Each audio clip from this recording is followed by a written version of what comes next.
ভান্ডারি মূলা এক একটির ওজন 10 থেকে 15 কেজি। দেশে কেবল চট্টগ্রামের ফটিকছড়িতে চাষ হয় বিশেষ জাতের এই মূলা, যার আকার, স্বাদ আর বৈশিষ্ট্য একেবারেই আলাদা, যার বিক্রিও চলে মাত্র কয়েকদিন। ফলে স্থানীয় তো বটেই, বিভিন্ন অঞ্চলের মানুষের কাছে বেশ কদর এই ভান্ডারি মূলার। ইবেন মিরির রিপোর্ট, ছবি তুলেছেন আবু জাহেদ। অর্ধেক মাটির ওপরে, অর্ধেক মাটির নিচে, এক একটির ওজন 10 কেজির উপর, কোনোটা হয় প্রায় 15 কেজি। আকার দেখে কেউ অবাক হলেও সত্যি চট্টগ্রামের ফটিকছড়িতে চাষ হচ্ছে বিশেষ এই মূলা। জাপানি হাইব্রিড তাসাকি জাতের এই মূলা টোকিও বক্স নামেও পরিচিত, তবে স্থানীয়ভাবে তা পরিচিত ভান্ডারি মূলা হিসেবে। মাইজ ভান্ডার দরবার শরীফের বার্ষিক ওরস ঘিরে মূলত চাষ হয় এই মূলা, যা চাষাবাদের সময় অক্টোবরের শেষ থেকে জানুয়ারি পর্যন্ত। দেশের অন্য এলাকায় উৎপাদিত মূলার সাথে ভিন্নতা আছে ফটিকছড়ির এই ভান্ডারি মূলার, কেননা আকার, স্বাদ আর বৈশিষ্ট্যে এই মূলা একেবারেই আলাদা। ফলে যুগ যুগ ধরে স্বকীয় বৈশিষ্ট্যে টিকে আছে এই ভান্ডারি মূলা। মোহাম্মদ সোহেলউদ্দিন, যিনি 3 একর জমিতে এই মূলা চাষ করে এক মৌসুমে আয় করেন 3 লাখ টাকা। আগে বিদেশে থাকলেও এখন মূলা চাষই তার মূল জীবিকার উৎস।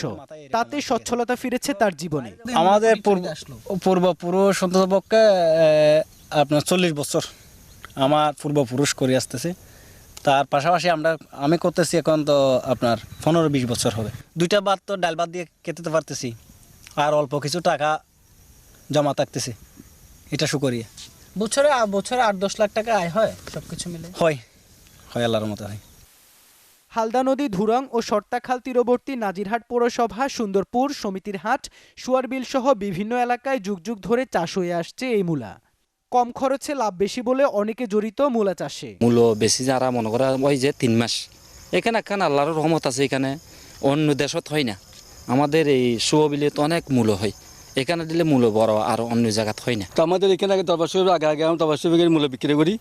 তো মোটামুটি এখন ঠিক আছে, তবে এবছর বৃষ্টি হয় না, একটু নষ্ট হয়ে গেছে।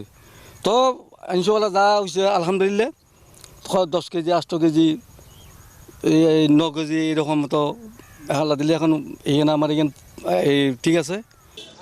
ভান্ডারি মূলা বেচা কেনা হয় মূলত মাইজ ভান্ডার শরীফের প্রধান ওরস ঘিরে বসা মেলায়, তাও 3 থেকে 4 দিন। তাই সারা বছর এ মূলা কেনার অপেক্ষায় থাকেন দূর দূরান্তের মানুষজন। ঢাকা কেরানীগঞ্জ থেকে আসছি, আর মূলগুলো দেখে অনেক ভালোই লাগলো আর কি। ইচ্ছে করতেছে যাওয়ার টাইমে নিয়ে যাব আর কি। আমার লাইফে এত বড় মূলা আর কি আমি কখনো দেখি নাই, এখানে এসে ফার্স্ট টাইম দেখলাম, আর আমি আসছিও ফার্স্ট টাইম। চিটাঙ্গেই পাওয়া যায়, এটা অন্য জায়গায় পাওয়া যায় না। সব জায়গায় বড় হয় চিটাঙ্গে এই মূলাটা পাওয়া যায়। আবার মানুষও পছন্দ করে এতে আইয়ে উরুষে আইয়ে শখ করে কিনে নিয়ে যায়। উরুষের সময় বিশেষভাবে উৎপাদন হয় শুধুমাত্র এই উরুষের জন্য। অনেকে দূর দূরান্ত থেকে আসে, তো একটা জায়গায় আসলে একটা লোকাল জিনিসের একটা মানে স্পেশাল কিছু একটা নেওয়া, এটার জন্যই আসা। কৃষি কর্মকর্তারা বলছেন, নদী খালপাড়ের উর্বর পলিমাটির কারণেই আকার ও স্বাদে ভিন্ন এ মূলা, যার চাষাবাদ বাড়াতে উদ্যোগের কথা বলছেন তারা। আমাদের হালদার পাড়ে যে জায়গাগুলোতে আছে, এখানে মোটামুটি এই মূলাটা চাষ হয় এবং কিছুটা ভিতরেও হয়, অর্থাৎ পাড়ের ভিতরে, বাঁধের ভিতরে।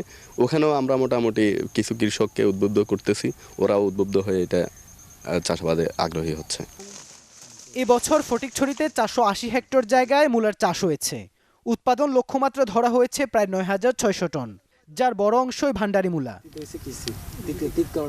ইবেন মির, চ্যানেল 24, চট্টগ্রাম।